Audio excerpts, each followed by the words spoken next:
Hello, welcome everybody to a new Commander deck tech. Today I brought you the long requested Omnath Keruga deck. I made this deck mainly because there was not a single copy on EDH rack. So I thought, hey, this is my pet deck in Modern, I have to make at least one Commander deck with it. So I don't think I have to explain Omnath. Everybody probably knows what Omnath does. And Keruga, if you follow my channel, you should know it as well. But in case you're an EDH player and don't usually follow my channel, you can only play it as your companion if every card in your deck has a CMC 3 or more. And when it enters the battlefield, you draw a card for each permanent you control with mana cost 3 or greater. So only cards with 3 or greater in the deck. It's basically just a landfall deck with a bit of extra value. So as always, I'm gonna start with the mana base, get the most boring part of the video away right at the beginning. We have all 10 fetch lands, of course, like always, especially in a landfall deck. All 10 fetches. Then we have 3 more fetches with Prismatic Vista, Fable Passage, and also Frozen Verge. If you guys don't know, it enters tapped, but you can sack it for 2 mana and get 2 lands out of your deck, Plains and a Forest. Could be anyone, don't have to be basic, so that's pretty nice. Then we of course have our shock lands, all 6.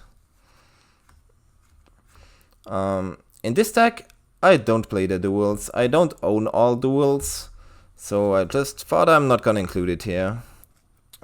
Triumphs, I only have those 2 right now in the deck because the other ones are in my modern deck, but I probably would run Rogram and Catria as well. So I do have 8 basics, and I have a split between snow-covered and normal. So we have 2 snow-covered forest, 1 mountain, 1 plains, 1 regular forest, 1 plains, 1 island. Oh, I forgot the snow-covered island. Snow-covered island as well, of course. So we have that split because of this card right here, Field of the Dead, which counts each different card's name on your lands you control. And if you have 7 or more, you get a zombie. Every landfall deck should include that, and I think it's pretty basic.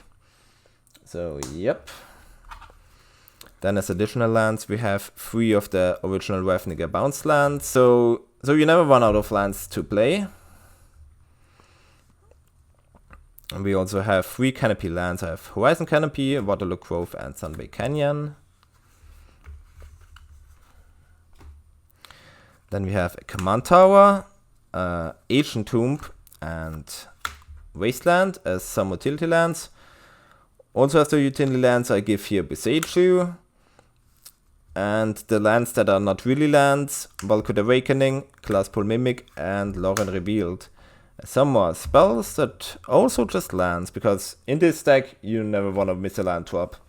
So I think it's 43 lands in total. Okay, next we get to the ramp. So very good in Keruga. Search for Tomorrow, you can suspend it for 1 mana, it comes down on turn 3, gives you 4 mana so you can cast your Omnath. Then we have Kodama's Reach, Cultivate of course. Then I have a Skyshroud Claim, which is one of the better ones for 4 mana, because you get the lands untapped. Then we have 1 Regmation Path, which you can also cycle for 2 mana if you don't need it.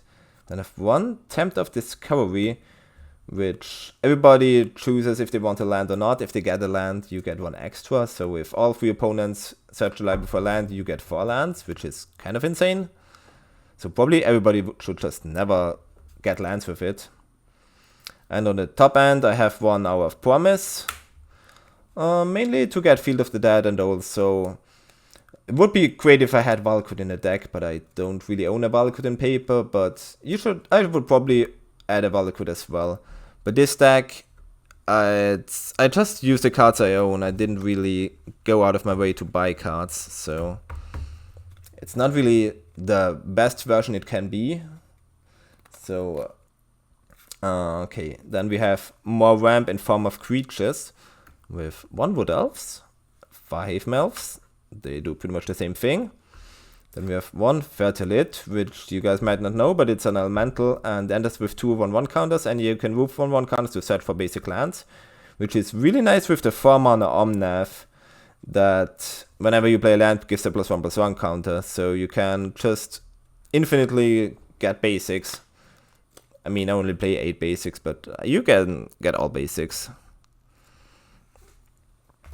Then we have some extra land drop shenanigans with Triad of the Elysian Grove. That's why I said there should probably be a Valakut in the deck. Then we have one Azusa. Then we have one Nissa, also ramp and card advantage, very good. Then in the same spot for actual land drops, we also have one Oracle of Moldaya. Then I also count this as ramp. We have one Uro, one Anima, and one Seaman Spirit Guide, which helped me run out turn 2 Azusa a game before. So, okay, those are the creatures. Then we have some more ramp in form of Keruga, which also draws cards, especially with big 7 mana Omnath. Whenever you play land, you get a 5/5, you draw a card. Very, very nice.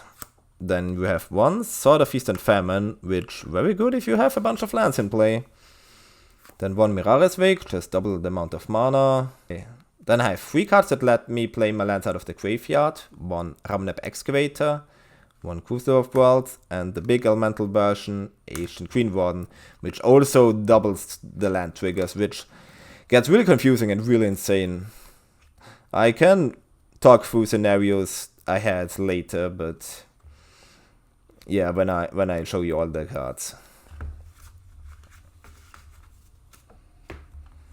Okay, then I have some more card advantage cards with Fable of the Mirror Breaker. I could not include it. Then I have, of course, the One Ring. I have a Wistic Study. I have so many TBs. We play Panharmonicon. Then another card which gets kind of crazy is with Kindred Discovery. So, and also the Great Henge, which I had before. This one on the battlefield, the Great Henge and Ancient Green Water and Big Omnath.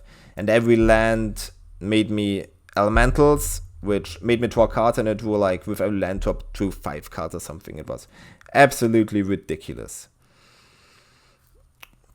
Then I also have, okay, let's put those away. Then I also have one Birthing Pod and one Genesis Ultimatum, just a small value cards. In this deck you make a lot of mana, so just having big cards that get you even more mana, more stuff.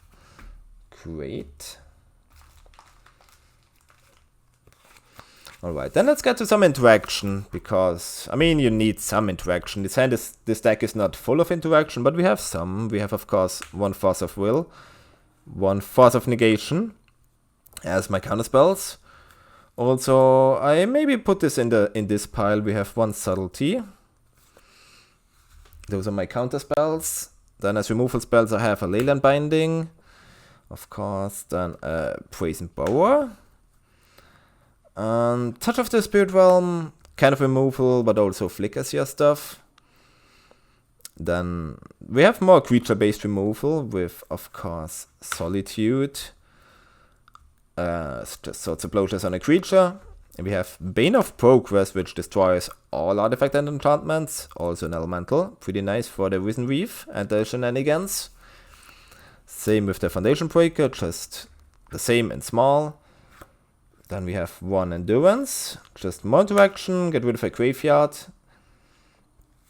And one more blink target, we have one Flicker Wisp.